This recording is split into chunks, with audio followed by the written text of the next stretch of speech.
Olá, bom dia, boa tarde, boa noite, TV JC no ar, mais uma edição do nosso programa, você sabe, você assiste aqui na TV JC através do YouTube, cortes nas redes sociais, né? Todas as semanas nós temos aqui um convidado especial para falar, normalmente, especificamente, de um assunto regional, de um assunto estadual, ou às vezes também a gente repercute algumas informações a respeito de assuntos nacionais, né?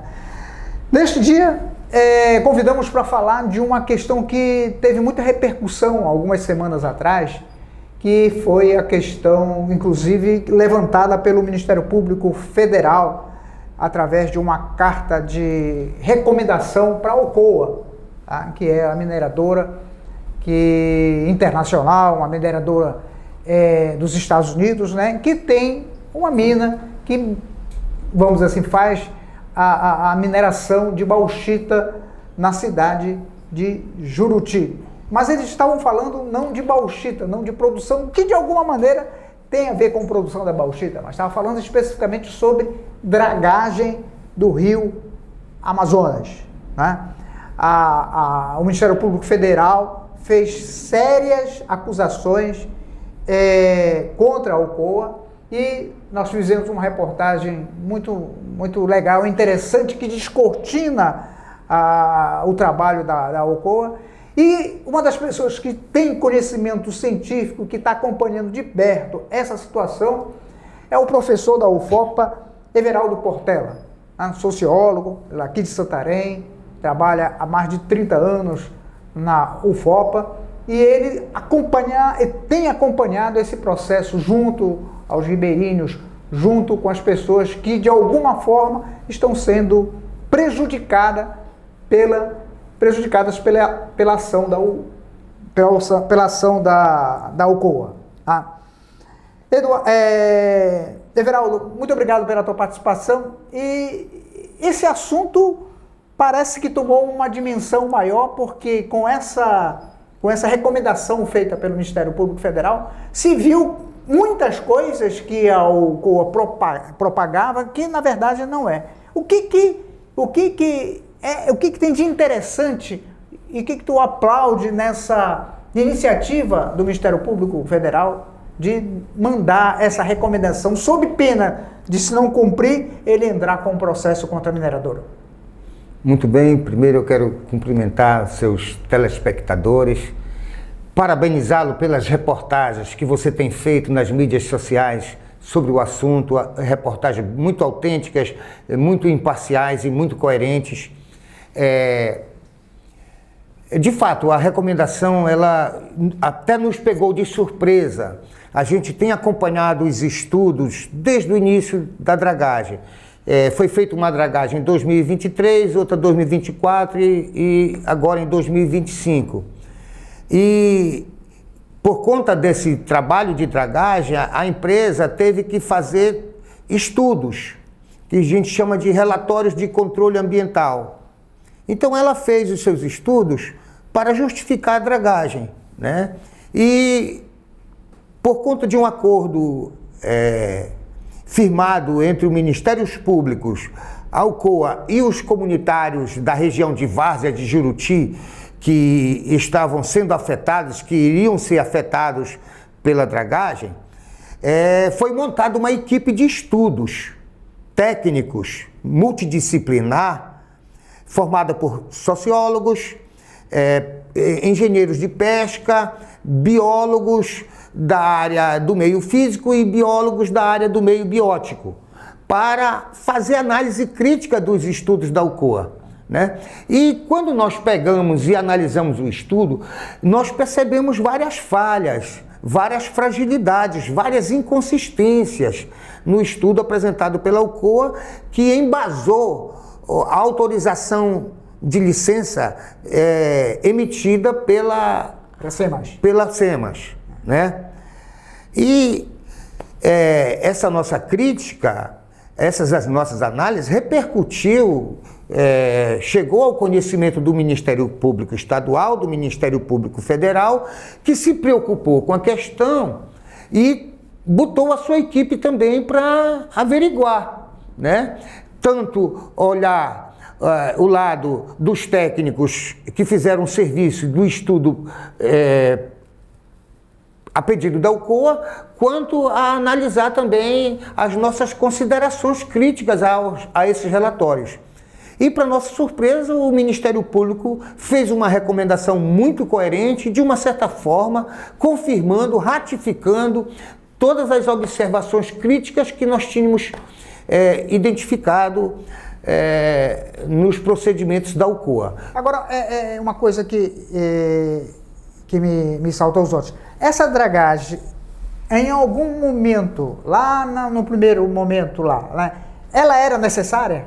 Ela se fazia necessária? Ela se fez necessária? Olha, a empresa alegou que sim, né? Mostrou estudos alegando que a área estava assoreada e que ela precisava dragar 900 mil metros cúbicos de material do rio, né? Para poder dar passagem para os navios. Para poder dar passagem para os navios. Ela alegava isso daí, que havia um assoreamento, que o canal tinha se fechado e que ela precisava, então, retirar 900 mil metros cúbicos desse material, do material do fundo do rio, de sedimentos. Pois bem, para nossa surpresa, no ano seguinte, ela pede autorização para 3 milhões de metros cúbicos. E em 2025, passou para 7 milhões de metros cúbicos. Então, um crescimento exponencial que nos fazia imediatamente desconfiar que já não se tratava apenas de uma dragagem de manutenção, mas realmente era de afundamento do leito do rio, como muito bem percebeu o Ministério Público Federal e denunciou nesta recomendação que eles fizeram, né? Esse volume que vai aumentando a cada ano era para que navios mais encorpados, maiores, com possibilidade de cargas mais enormes, de bauxita, atravessassem o leito do rio. É isso? Exatamente. É isso que o Ministério Público... Mas a Alcoa nunca foi, vamos dizer, nunca foi explícita com esse propósito? Não. Ela realmente não. Sempre alegou que se tratava de uma dragagem de manutenção. Né? Ocorre que, desde o início, a justificativa da empresa foi no sentido de minimizar os impactos. Os seus estudos tentando reduzir os impactos, dizer que não ia causar problema nenhum. E, para nossa surpresa, logo depois da primeira dragagem, nós fomos à área, ouvir a população e nos deparamos com uma situação entristecedora, de muita reclamação. Por quê? A primeira reclamação que nós fizemos, uma das reclamações que nós fizemos para a Alcoa, é que a Alcoa estava dragando e logo mais adiante, bem próximo a 300 metros da área, ela estava jogando o material no próprio rio. E esse material se espalhava, prejudicando a navegação dos ribeirinhos, o acesso aos lagos, o acesso aos canais, de modo que o assoreamento se intensificou nas áreas de praia, nas áreas de habitação dos comunitários, dificultando o acesso, prejudicando a água, porque a água ficava parada mais cedo, porque os canais se taparam mais cedo, e isso prejudicava a qualidade, a água ficava parada nos furos, nos lagos.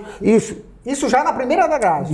Desde a primeira dragagem. O povo já começou a reclamar desses impactos, se queixar desses prejuízos, de malhadeira suja, de que eles não conseguiam mais pescar porque os peixes fugiram, desapareceram, né? Então eles começaram a sentir o prejuízo. Já na primeira dragagem, animais mortos durante a dragagem, coisa que a empresa não tinha contabilizado dessa maneira, não imaginava que ia ter tanto impacto. Então a população começou a se queixar, comunidades e pessoas que estavam sendo prejudicadas, não estavam sendo atendidas nas suas reivindicações e não estavam sendo aceitas pela empresa como se elas fossem realmente impactadas. Então a empresa não estava nem aí para elas. Você tem uma dimensão de quantas famílias, quantas pessoas sofreram esses impactos? Para a gente ter uma ideia de tamanho. Positivo. Olha, hoje, cerca de 622 famílias, chefes de famílias, estão sendo compensado, um pouco compensado, pelo período que eles ficam parados, alegando a empresa, durante a dragagem, né? Pelos 30 dias durante a dragagem. Né? Mas nós temos mais de 200 pescadores ligados à colônia de pescadores Z42 que não estão sendo contemplados. Z42 é Juruti? É Juruti. Juruti. Que pescam na região, mas como eles moram na cidade, foram desconsiderados como impactados, mas eles estão sofrendo, estão se queixando, estão reclamando e estão reivindicando, né? E temos mais 4 comunidades que também estão reclamando afetação. De modo que facilmente nós temos ali cerca de 1.000 famílias impactadas nessa região. Né? E a situação é tão grave porque nos nossos estudos, nas nossas análises, a gente percebeu que o material ele está contaminado com metais pesados. Né? Cádmio, cromo, níquel, arsênio, né? Então há um bolo de metais pesados que estão presentes nesses sedimentos. Isso é do próprio leito do rio? Uma das nossas hipóteses é que já se trata de impactos do porto. Né? Ali no processo de transporte, de carregamento, de lavagem, de escoamento, porque a bauxita da empresa ela é exposta a céu aberto e vem a chuva, esse material acaba chegando ao rio, né? Lavagem de navio e tudo mais. Então, o que a gente observou é que esse material ele está presente a partir do porto da empresa em Juruti. Então isso é muito grave, porque é o porto que pode estar contaminando e logo na sequência a empresa mexe nesse material e joga no rio. Então esse material entra em ressuspensão e ele acaba entrando na cadeia alimentar, nos peixes, afetando os peixes. Então é preciso que seja feito agora um estudo nos peixes para saber a qualidade dos peixes que a população está se alimentando. Porque esses metais pesados, eles causam diversos problemas de saúde. Afetam o rins, afetam o fígado, afetam pele, afetam o pulmão, afetam o cérebro. Então são várias doenças ligadas a esses órgãos que podem estar sendo ativadas por conta desse processo. Então é uma coisa muito séria. E você fala que mais ou menos 1.000 famílias foram afetadas diretamente, mas tem a população que de alguma forma está sendo afetada indiretamente através do consumo desse peixe que o pescador do ribeirinho pega e vai vender na cidade. Perfeito, você colocou muito bem. Inclusive, uma das reclamações que nós fizemos é que as áreas diretamente impactada e indiretamente impactada, estabelecido pela empresa, não corresponde à realidade, que a abrangência dessas áreas é muito maior, tanto a diretamente impactada quanto a indiretamente impactada. Só que a empresa, para poder conseguir a licença via SEMAS, ela restringiu o impacto ao município de Juruti. Então é interessante que o desenho do impacto vai exatamente no limite de Juruti com Óbidos e se ela colocasse além da área do município, já teria um outro município e teria que se criar uma outra licença intermunicipal. E isso teria que acabar sendo para a mão do IBAMA. E o estudo teria que ser um estudo mais complexo. Teria que ser um estudo de impacto ambiental. E na tua opinião, era isso que teria que ser feito? A responsabilidade deveria ser, por conta de ser uma área além do município de Juruti, teria que ser feito isso através do IBAMA, de um órgão federal. Isso, justamente. Porque o impacto ele é muito maior, a dimensão. Quando a empresa pediu apenas 900 mil metros cúbicos para dragar, se ela tivesse investido e já tivesse pedido 7 milhões de metros cúbicos, só pelo tamanho, pelo volume, pelo impacto que isso ia causar, exigiria um estudo mais complicado, um estudo mais rigoroso de impacto ambiental, para saber exatamente em que isso poderia afetar a população. E esse estudo ele teria que ser contínuo, né? Infelizmente, a empresa fez um estudo junto às comunidades, atingiu apenas 100 famílias, 106 famílias, e não voltou para ouvi-los novamente a respeito dos problemas que eles estavam sentindo. Então, o mesmo estudo que eles apresentaram, o mesmo estudo de, digamos assim, impacto socioeconômico que a empresa apresentou no relatório de 2023, ela simplesmente copiou e colou e apresentou no relatório de 2024. Ainda que a área de dragagem fosse maior. Ainda que a quantidade de material dragado fosse maior e o impacto fosse maior, e o mais grave ainda é que no de 2025 eles simplesmente suprimiram a parte do levantamento socioeconômico, né? Então eles preferiram excluir, alegando que não houve impacto, que está tudo normal. Só que a reclamação da população, a queixa da população denuncia o contrário. Na verdade, Gerson, nós estamos vivendo uma situação na Amazônia muito interessante. Você que é um jornalista que acompanha as notícias, sabe que as populações tradicionais na Amazônia estão enfrentando o desafio e se conflitando com os grandes empreendimentos na nossa região. Eu quero te dizer o seguinte: daqui para frente, infelizmente, a coisa só vai piorar.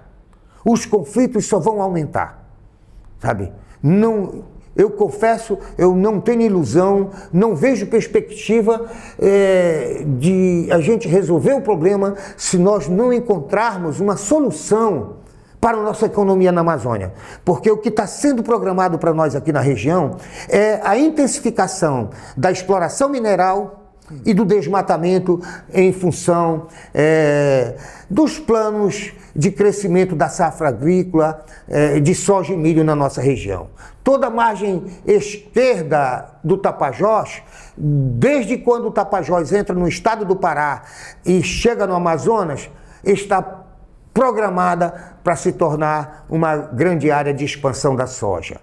Então, ou seja, nós temos vários problemas que estão se acumulando aqui na nossa região e que nós temos obrigação de pensar qual a saída, como resolver, porque aquilo que aconteceu agora recentemente, da ocupação da Cargill pelos nossos indígenas, vai se reproduzir, vai se repetir. Há poucos meses atrás, houve uma manifestação em Juruti da população reclamando, população que está sendo afetada pela produção de bauxita, pela exploração de bauxita, até hoje não foi atendida nas suas reivindicações, né? Não é reconhecido pela empresa como uma população afetada. Então isso é muito grave, porque eu estudei, na minha tese de doutorado, eu estudei a mineração de bauxita em Juruti.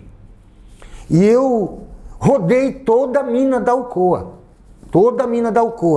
e vi todas as situações da mina, desmatamento, o início do desmatamento, o fim do desmatamento, a limpeza da área, o descapeamento da área, a exploração na mina, o reflorestamento da empresa. E olha, sinceramente, é de doer o coração, sabe? A imagem que eu vi, eu registrei, eu fiz registro em foto e vídeo, até mesmo para sustentar minha tese. O início da mineração chegando. Os primeiros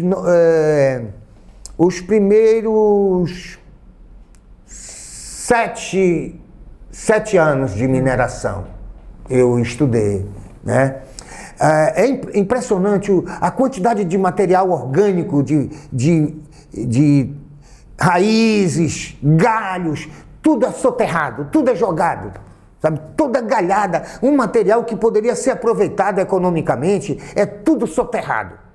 Eu passei por uma situação de perigo quando eu estava investigando a mina, que houve um incêndio e eu estava andando pela beira da mina, na borda das leiras que a empresa tinha feito, e quando eu vi, eu estava em cima de uma caieira, de dentro da terra saindo fumaça. Eu imediatamente procurei me proteger, porque eu poderia de repente ali cair num buraco.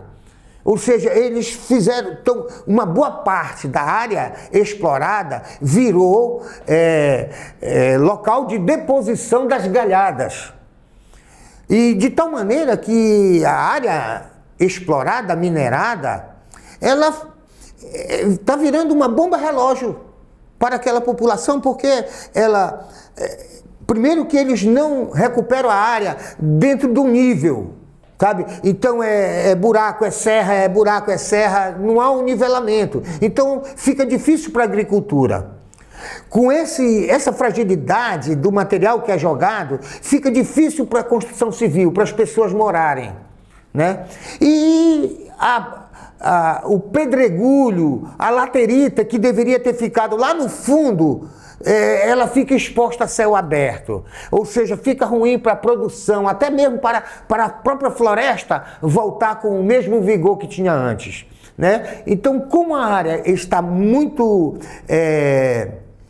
impactada, tanto a área da mina quanto as áreas do rio estão sendo afetadas. Então, toda essa população, ela começa a reclamar, porque daqui a pouco a empresa termina de tirar o minério e a população não vai ter a sua floresta recuperada, né? O rio vai continuar contaminado, né? Porque a empresa não assume a responsabilidade, né? E nem toma cuidado. Então esse material contaminado, ele deveria, se a empresa continuar dragando, ele deveria ser retirado daquela área, botado em terra firme, num local seguro, isolado, para esse material não voltar para o rio.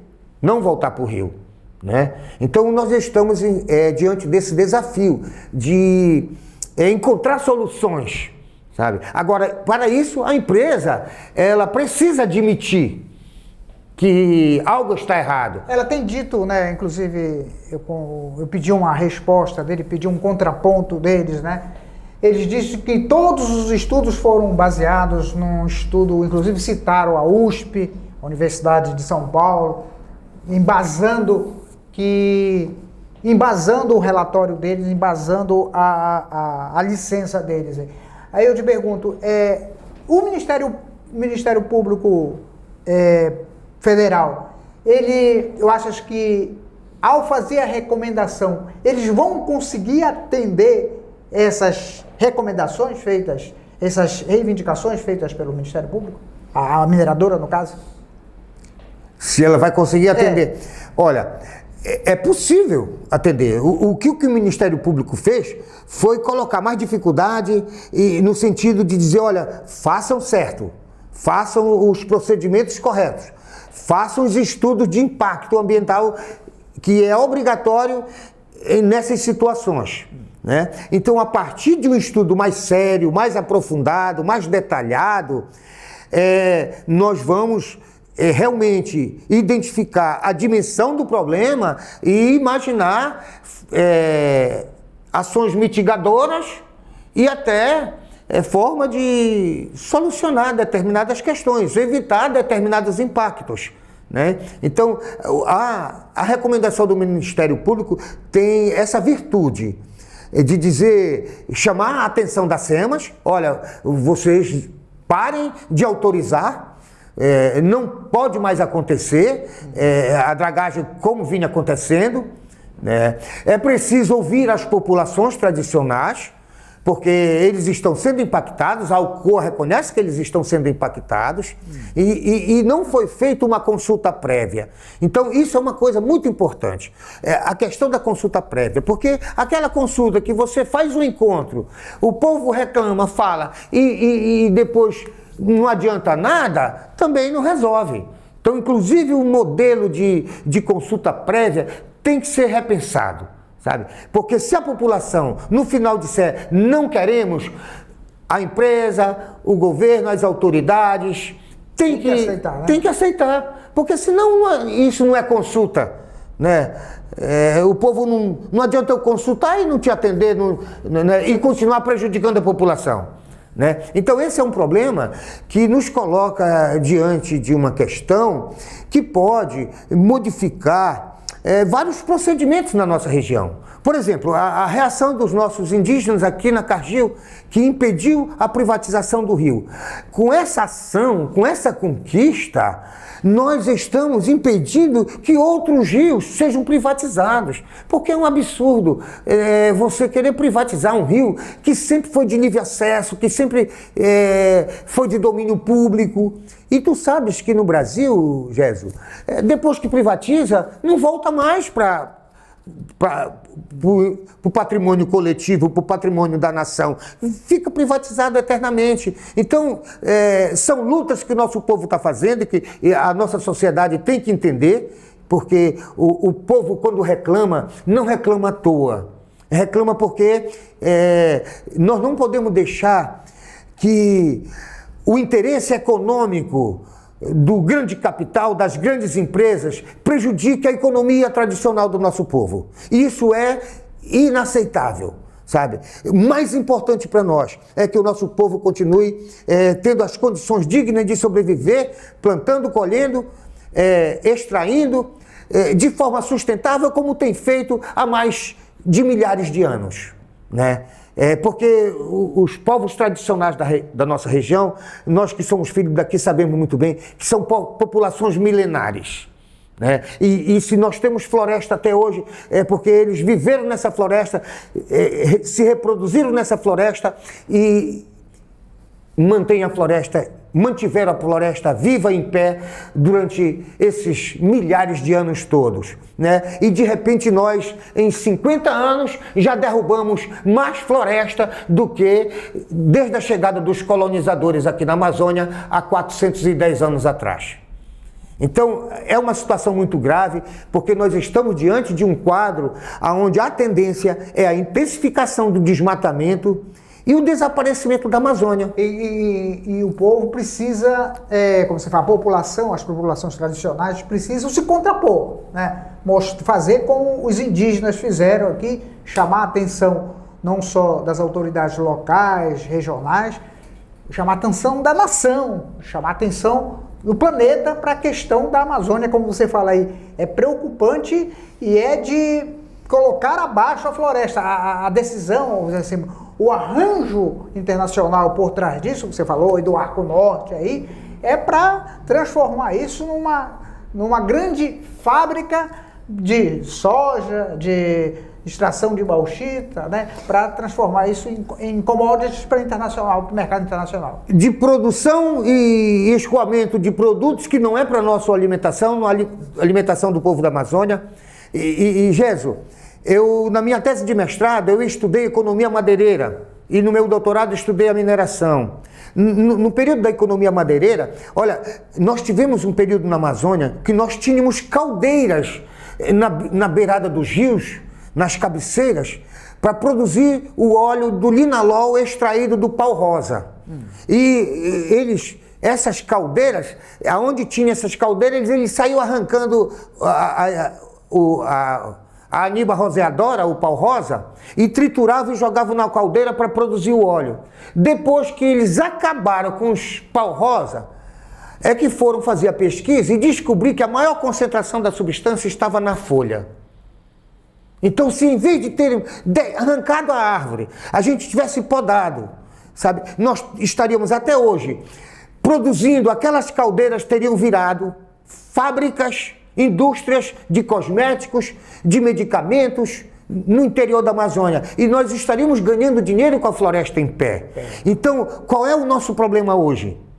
É que as instituições governamentais invistam nessa proposta de nós ganharmos dinheiro, de nós desenvolvermos a nossa economia com a floresta em pé. Vamos imitar os árabes. Como eles lá, o produto natural deles é o petróleo, eles inventaram até manteiga de petróleo, que é para a gente consumir. Roupa de petróleo, que é para a gente vestir. Sapato de petróleo, tênis de petróleo para a gente usar. Então, qual é o jogo da economia, do mercado? Você precisa desenvolver produtos.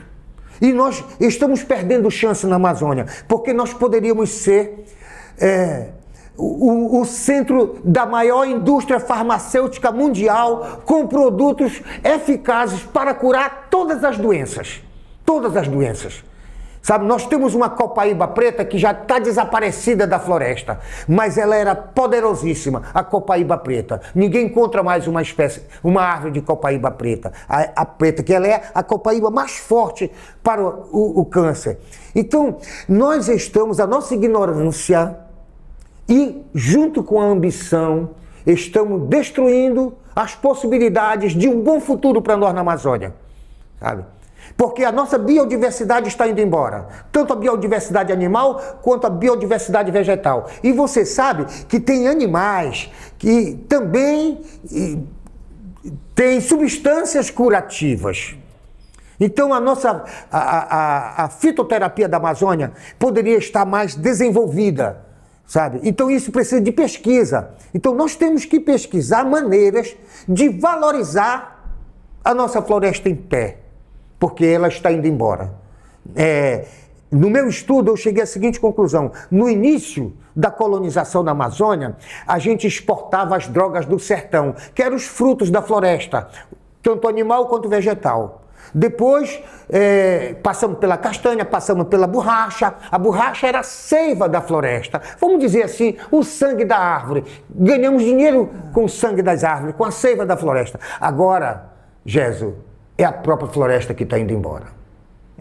É a própria floresta que está indo embora. Professor, muito obrigado pela sua participação. A gente entende que esse é um assunto que não se esgota só aqui. Mesmo porque a gente precisa estar acompanhando o que a empresa vai fazer com relação a essa posição que o MPF tomou, né? Então, vamos acompanhar os passos da Alcoa para ver se ela vai fazer como o MPF vai atender as recomendações. Se não, você vai estar convidado para vir aqui de novo para a gente acompanhar, porque a gente não precisa sempre estar acordado a essas empresas que só vão agir mediante pressão da população, pressão da academia, pressão da opinião pública. Muito obrigado aqui pela sua participação. Muito obrigado, Gésio.